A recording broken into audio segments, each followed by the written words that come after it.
the time for convening has arrived. Senate will come to order. At this time, I will ask all unauthorized personnel to exit the chamber. I recognize the senator from the 27th.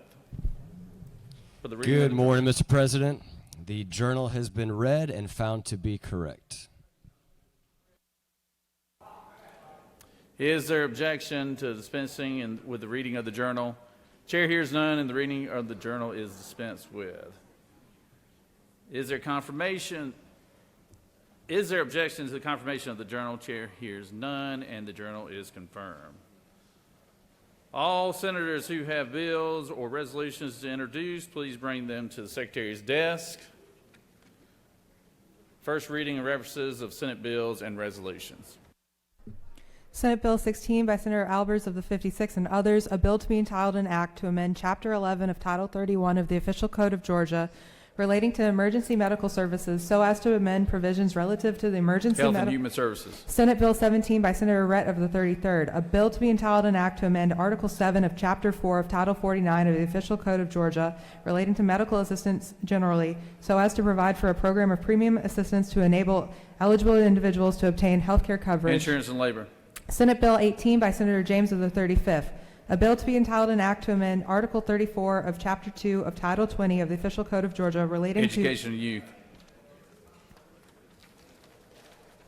Senate Bill 19 by Senators Kirkpatrick of the 32nd and others, a bill to be entitled an act to amend Title 15 of the Official Code of Georgia relating to courts so as to provide for collection of passport application and processing fees by clerks of superior courts and probate court judges to Government provide Oversight. Senate Bill 20 by Senators Kirkpatrick of the 32nd and others, a bill to be entitled an act to amend Chapter 20E of Title 33 of the Official Code of Georgia, the Surprise Billing Consumer Protection Act. Insurance and Labor.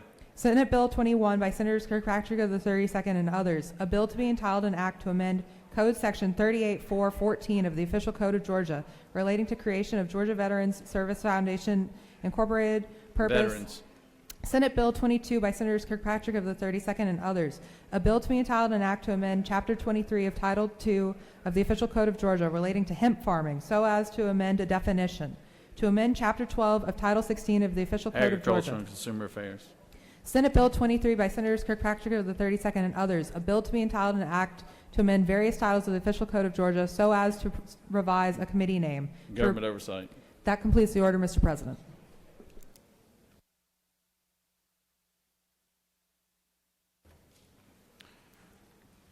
The Secretary will call the roll of senators. Please signify your presence by voting yea.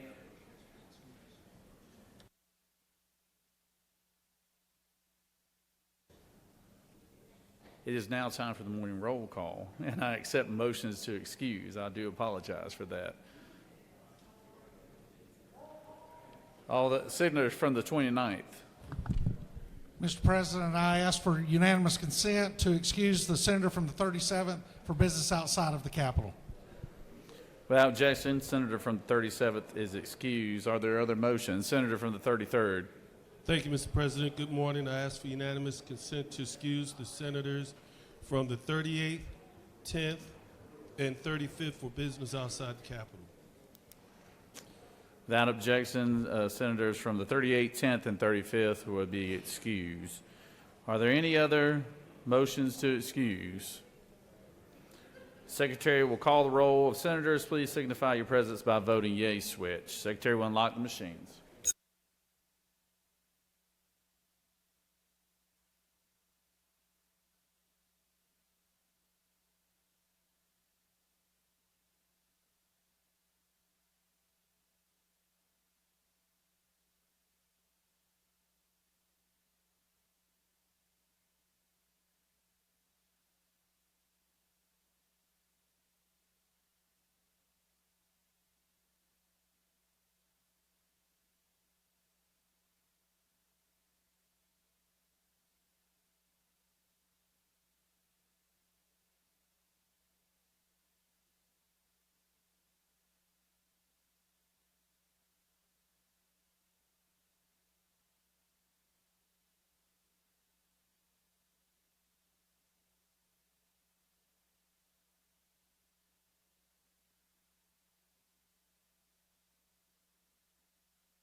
It is now time for our morning devotion. All senators, please take your seats and cease all audible conversations. I would ask the doorkeepers to secure the doors. And it is my pleasure to introduce our senator who has the chaplain of the day today, and she's going to be a busy lady today. She's got everything. So she's got the chaplain, she's got the special presentation, she's got all kinds of things going on today. So glad to recognize a good friend from the 32nd District.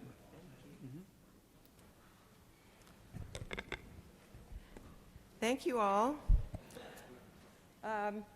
Please join me in the pledge to the flag. I pledge allegiance to the flag of the United States of America and to the republic which stands one nation under God, indivisible, with liberty and justice for all. Now the Georgia flag. I pledge allegiance to the Georgia flag, to the principles for which it stands, wisdom, justice, moderation, and courage. Thank you. You guys may have picked up on the fact that it's National Guard Day at the Capitol, and we've got some very special National Guard members up in the gallery that we'll introduce later. But right now I want to introduce you to our chaplain of the day, Chaplain First Lieutenant Leland White. Chaplain White was born in Frankfurt, Germany, grew up in Atlanta. He's a prior enlisted soldier, and he's enlisted in the Georgia Army Guard in 2008. He had basic training at Fort Leonard Wood in Missouri, completed his combat medic training in Fort Sam Houston, Texas. He joined the ROTC program at Georgia State University and was commissioned as a Medical Service Corps officer in 2015. And he transitioned into the Army Chaplain Corps in August of 2019 and was fully recognized as a chaplain in August of 22. He's been deployed in Kosovo, Iraq, and also participated in 2 military reserve exchange programs in England and Berlin, Germany.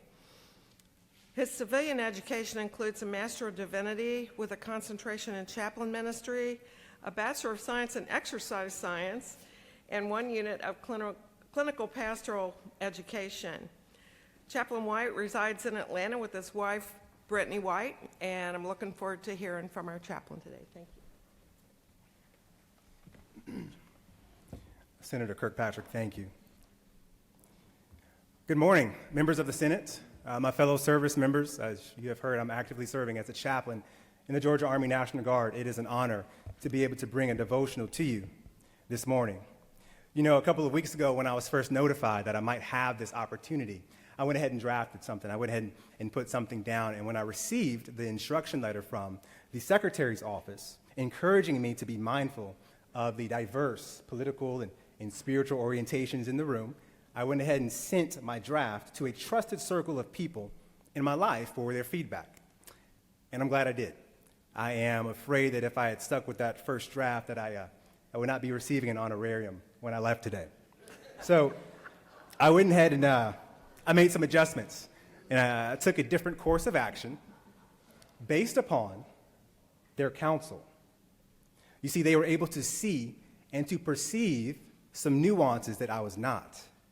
And they were courageous enough to give me feedback with candor. And that brings me to my primary encouragement for you today, which is to carefully heed the counsel of those in your inner circle. Carefully heed the counsel of those in your inner circle.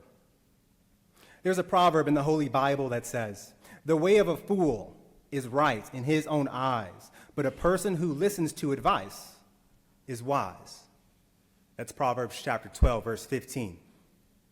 The way of a fool is right in his own eye, or her own eyes, but a person who listens to advice is wise. Now, if you're familiar with the Bible, you know that we see this play out in both the Old and the New Testaments, right? On both ends of the spectrum.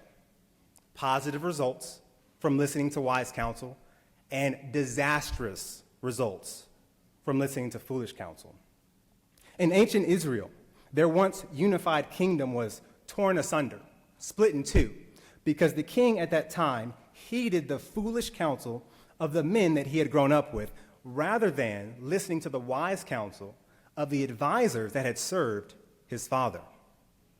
In the New Testament, in Acts chapter 15, we see a scene of apostles and elders gathered together, taking counsel together regarding how best to encourage new Christian believers in proper faith and practice.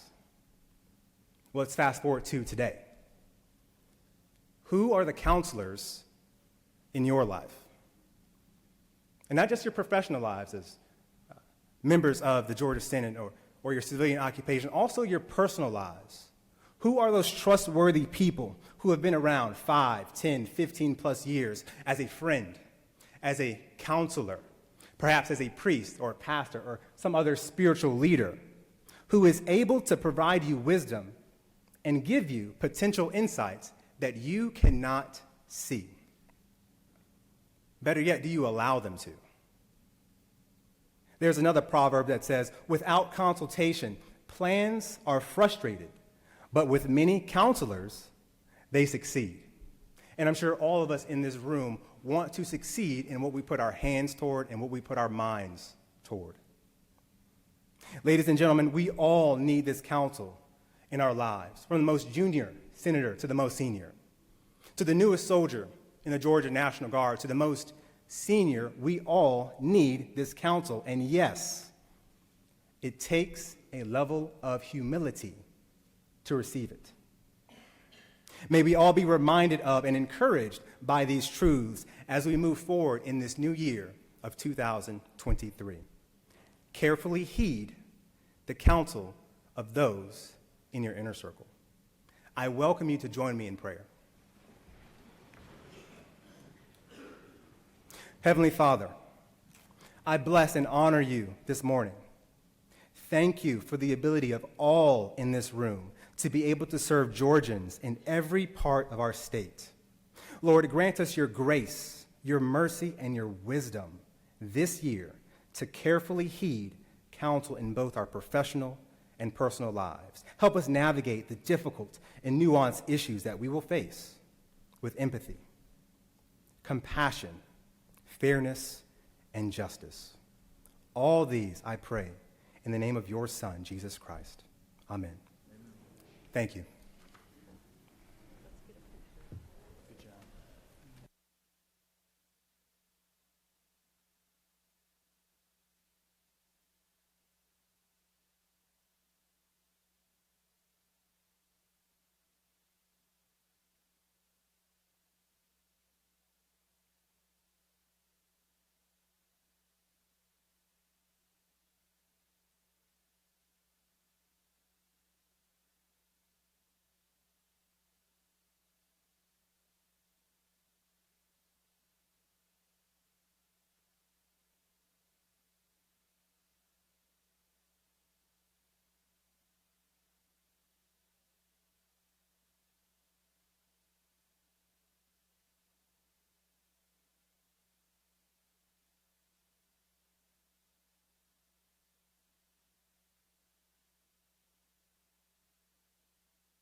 we have some very special guests here with us today, and I'm glad the senator from the 32nd is going to be recognizing them. Before we do that, I wanted to recognize one of our interns here that is in our office, Miss Nyla Williams. Nyla, take a wave here. Nyla is from Lawrenceville, Georgia, and she's attending Valdosta State University right now, and she is a finance major and a political science minor, and she is just an absolute pleasure every morning and all through in the day. She's always got a smile on her face and is eager to work. So we're glad to have her and encourage people just like Nyla around the state to come and intern here at the Capitol, because it's a good experience for everybody. So thank you, Nyla.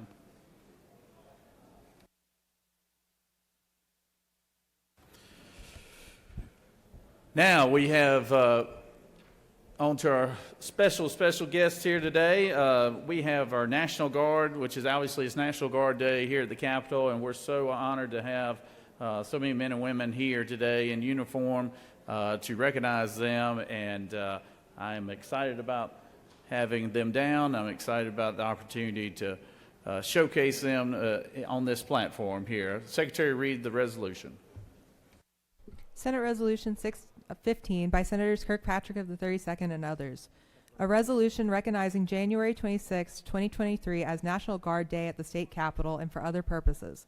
Whereas the Georgia Department of Defense provides combat-ready military forces to combatant commanders, and upon the order of the governor provides disaster response capabilities, and whereas Georgia Army's National Guard is the 8th largest in the nation, and whereas the Georgia Air National Guard is the air power component of the state of Georgia, and whereas the Georgia State Defense Force is a wholly volunteer unit of the Georgia Department of Defense. And now, therefore, be it resolved by the Senate that the members of this body recognize January 26, 2023 as National Guard Day at the state capitol and commend the men and women of the Georgia National Guard for their strength, leadership, and courage in their willingness to find meaning in something greater than themselves. Mr. President, that completes the order. Is there objection to the adoption of the resolution? Chair hears none, and the resolution is adopted.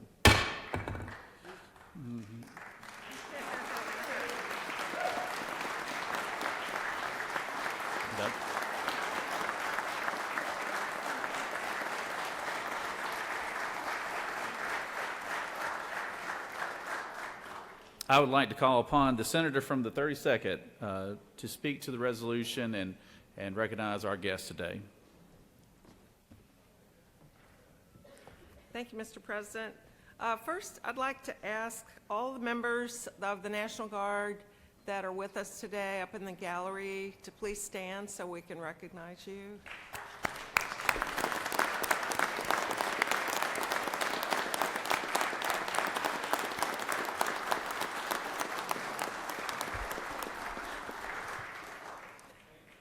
I'd also like to ask any members of the Senate that either are veterans or are currently serving to please stand so we can recognize you.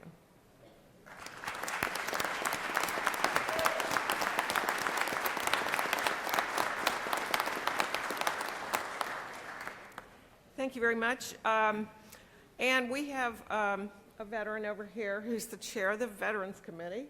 Go figure, Senator Mike Dugan. He's with us to help me honor our special guests. And I'd like to also introduce you to some other important people that are with me. Our Adjutant General, Tom Carden, is over there.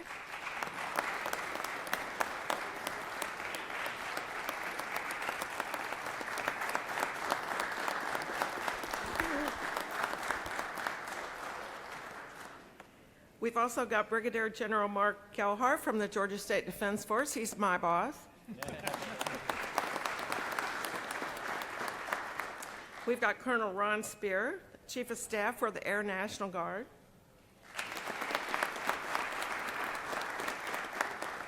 Command Sergeant Major Jeff Logan from the Army National Guard. And Captain Robbie Russell, who's the aide to General Carden.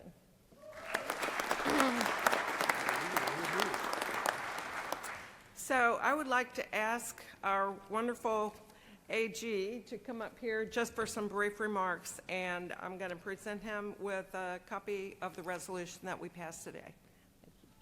Thank you. Very much. I appreciate it. Well, good morning, everyone. Lieutenant Governor Jones, Senator Kirkpatrick, Senator Dugan, distinguished members of the Georgia State Senate. I couldn't be more humbled and honored to represent your National Guard today as their senior servant. Our organization is not a I and me organization, it's a us and we organization, and the men and women of the Georgia Army, Air National Guard, and the State Defense Force are standing in the gap between freedom and tyranny today in 6 out of 6 geographic combatant commands around the world. In the next 18 months, we'll deploy another 2,100 plus service members to do the nation's business abroad. In addition to that, we have a pretty aggressive domestic portfolio that starts with a STEM program with fifth graders, and obviously as recently as this month, we have members of the Georgia State Defense Force moving debris down in Griffin and Spalding County, and we're just honored to serve you. But my reminder to you is really two things. We can't do what we do without your support and without your leadership. We're eternally grateful for what you do for our organization and our state on a daily basis. Our families and employers also occupy a very important space with us when it comes to our ability to do our business. And the last message is, we're a leadership factory, we're a potential factory. We are still hiring. If you got young men and women in your area that want to serve, we want to give them an opportunity to serve and reach their full potential. Again, thank you for having us today. We're honored and humbled to be here. Thank you all. God bless you.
Are there any unanimous consents?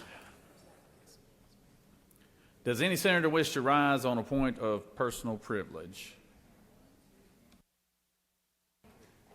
Senator from the 9th.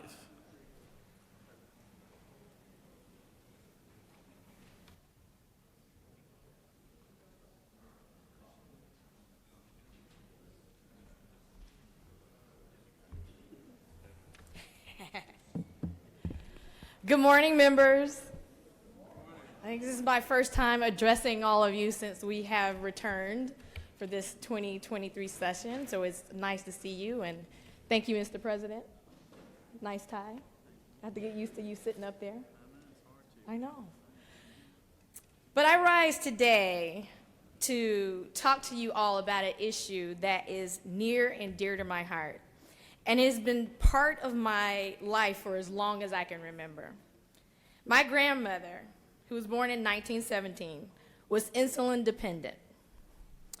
She was a partial caretaker for me and my older brother while my mother worked. And my mom at the time was a single mom, and she worked in the city of Atlanta. And I remember spending most of my time with my grandmother over the summers in Gaston, Alabama. And when we were very young, before we were grade school K through 12, she would take care of us as well. And at some point, I guess it came to my attention, I remembered her asking I saw her doing something every morning. And I remember asking her a question. I looked, and as a little kid, I saw her taking shots. She would take them in her leg, sometimes her arm.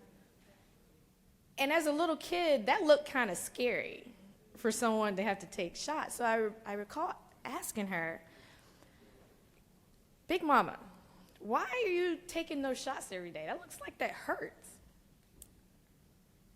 And her response was something that stuck with me for the rest of my life. She says, I take these shots to live. Now, my grandmother was a fiercely independent woman who was always proactive in caring for the family and ensuring that the people around her had what they needed. And later on, it was heartbreaking for me to hear from an 80-year-old woman that she was stressed and worried about how she couldn't afford her insulin medication that was required for her to live. More recently, some of my constituents and personal friends of mine had to move to Baltimore from the state of Georgia because they were unable to afford the health care and the insulin. And they had 3 kids. They were probably workers that we could use. One was in IT, one was in marketing, skills that we probably needed to stay here in Georgia. But they had to uproot their family and leave their small business. All because they could no longer sustain buying insulin here in the state of Georgia. And no one should have to be worried about paying for their insulin. No one should have to ration their insulin or skip doses or leave their homes to survive.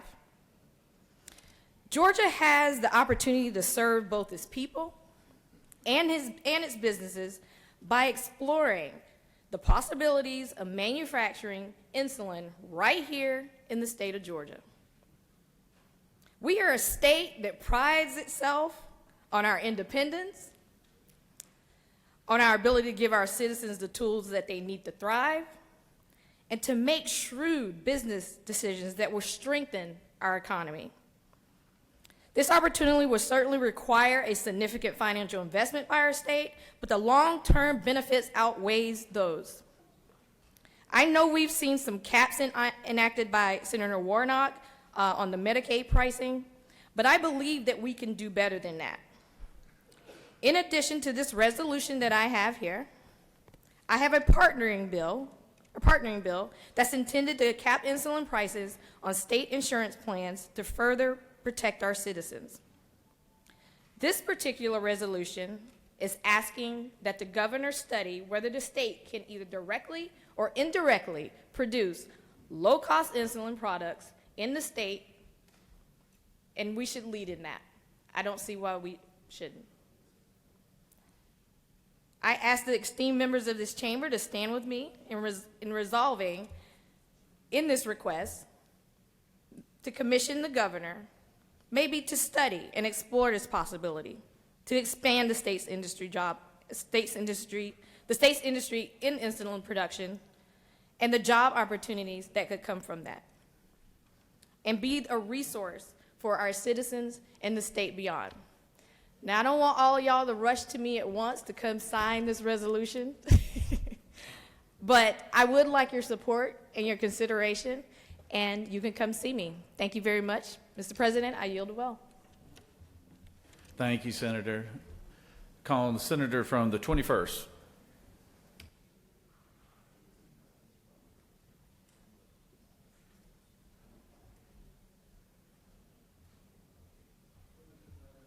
Thank you, Mr. President. Senators, I come before you today to talk a little bit about economic development and transportation. You know, when you look at the state of Georgia, we have really 3 economic engines. We have Hartsfield-Jackson International Airport, the busiest airport in the world. We have the World Congress Center that has 1.6 million square feet of convention space, and the Mercedes-Benz Dome that'll have the World Cup and the College National Championship in 2025. Big economic engine. But the real big economic engine is the Port of Savannah and the Port of Brunswick. And folks, we have got to come up with a freight and logistics plan to move freight and product through our state. We've got a lot of 18-wheelers on I-16, 285, 75, 85. And I want to thank the senator from the 51st who has worked on the freight and logistics plan. I worked on it for 2 years. He's worked on it for 2 years. And I know that the senator from the 27th, our new chairman of transportation, will work on this and make sure we're moving products so you can get your packages at your front door.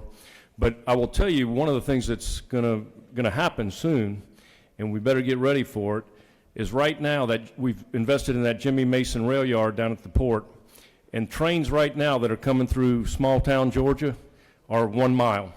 They're getting ready to be 3 miles long. And when people can't cross that railroad tracks and get from point A to point B, they're going to be ringing your phone. So this is a bipartisan issue, and I would ask everybody to work with the senator from the 27th, our chairman of transportation, on coming up with a freight and logistics plan. And because I am convinced in my 10 years down here, there is a direct correlation between infrastructure investment and jobs and economic development. And if we want to continue to be the #1 state to do business, we have to invest in our infrastructure. So get with the senator from the 27th and work with him on this issue. Thank you, Mr. President. I yield the will.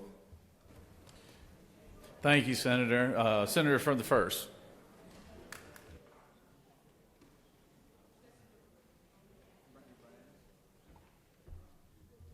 Thank you, Mr. President. Let me first of all get your attention with the Chick-fil-A sandwich. Now that I have everybody's attention, let me just say that the freight corridor, I'm 100% on board, but the Chick-fil-A sandwich, Capitol Room 216, is sponsored by Bryan County. And if you want to learn about the mega site there, Hyundai, what they're doing for our state, please drop by. They have great information there for you and a Chick-fil-A sandwich.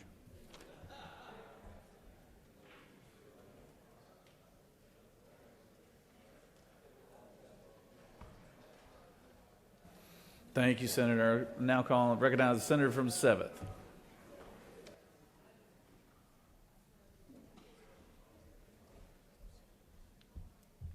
Thank you, Mr. President. I just wanted to commend the doctor of the day that I brought in yesterday, Dr. Indran Krishnan. Yesterday we had an incident during a press conference that a House member fainted, and he sprung into action and helped that House member. And so I'm very thankful for the Doctor of the Day program. I'm not quite sure how it exactly works, but we should all bring our doctors from our districts. I think they are very helpful and useful and can share valuable information for us. And like yesterday, actually helped someone in a time of need. And he actually followed up with me to reach out to that House member to follow up with him to make sure that he was doing well. So we love doctors, and we should keep bringing them back. Thank you. I yield.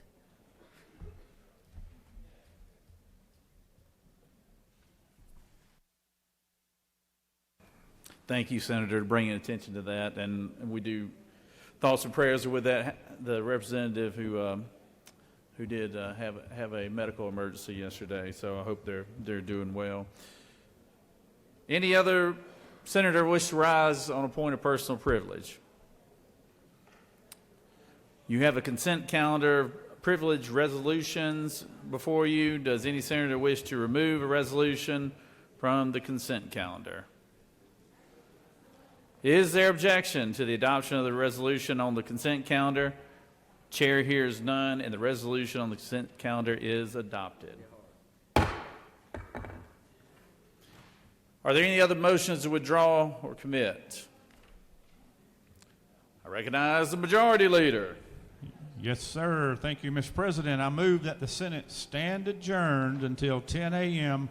Monday, January 30th. Secretary will read the announcements. The Rules Committee meeting is canceled. The Banking and Financial Institutions Committee will meet at 1 p.m. in 450 of the Capitol. The Children and Families Committee meeting is canceled. The Public Safety Committee meeting is at 3 p.m. in Mezzanine 1 of the Capitol. The Regulated Industries Committee meeting is at 3 p.m. in 450 of the Capitol. The Judiciary Committee meeting is canceled. That completes the order, Mr. President. Are there any additional announcements? Senator, you'd like to take the well? Thank you, Mr. President. Colleagues, as we prepare to wrap up the week, and we have a lot of meetings I know still potentially scheduled, I want to make you aware and invite you to join us to the Georgia Working Families Legislative Caucus Luncheon. That'll be in 307 CLOB, and that's a lunch where we will launch our work for the session, and we will be hearing from the Georgia AFL-CIO on labor's legislative priorities for this coming year. So you are invited to join us. Don't be a stranger. That'll be 307 CLOB with a lunch awaiting us there. We'll hope to see you. Thank you, Senator. The Minority Leader, Senator from the 55th, would you like to speak at the wheel? You have an announcement. All right.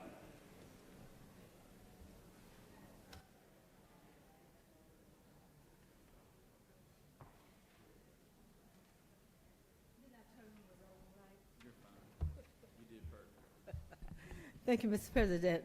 I'd just like to announce that a national organization, Women in Government, will be visiting with us today. It's a women's group, and I'd like for you to stop by 125 between 11:30 and 12:30 to meet her. She's the executive director. And it's an organization that is composed of both Democrats and Republicans. We're all women working together from state to state. So thank you. I'd like to see you at 11:30. Thank you, Mr. President. Thank you, Senator. Senators from the 24th, would you like to make an announcement? Yes. Mr. President, I'd just like to say that, you know, we all look at each other and check each other out. But I'd just like y'all to know that the senator from the 21st, his socks matches the top of his head today. Maybe we need to come up with a little money and raise some money so we can get him a pair of socks. Thank you. The senator knows of what he speaks. Would any other senator wish to make that announcement? I think he's missing it. I think he's getting ready for a tea time somewhere. He had a phone call this morning in a meeting that looked real important. So, if no other announcements, the majority leader has moved that the Senate stand adjourned until Monday, January 30th, 2023 at 10 a.m. All those in favor of the motion signify by saying aye. All those opposed, no. The ayes clearly have it. We're adjourned.